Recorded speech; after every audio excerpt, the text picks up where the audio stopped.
Yaqub, düzdür? Bəli. Resepti göstərin mənə. Necəsən? Necəsən? Yaxşıyam. Yaşayam. Adın nədir? Yaqub. Aferin. Yaqub kimdir? Mənəm. Sənsən. Ana hanı? Ana. Ana. Ayşə. Aferin. Ayı. Aferin. Mən kiməm? Aybaş. Həkim. Həkim. Aferin balam. Həkim. Demək, aksım olan uşağımızdır bu. Bəli. Necədir vəziyyət? Danışın görək.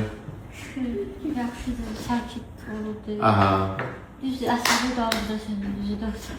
Bir söz deyirsə, xoşu gəlməyəndə əsəbi. Aha. Amma həmişə əsəbi olmur ki, hə? Xeyr, belə sakitdir. Normaldır. Komandalar icra eləyir. Bəli, bəli. Nə desəm, apar gətir, var. Qəşəng. Nə dəyişiklik görürsünüz müalicə müddətindən sonra? Yəni, sakitliyi var, şükür Allah. Ağlı cəhətdən də yəni, pisdir, yaxşıdır. Əli inkişafdan da irəliləyiş var. Bəli, İnşallah.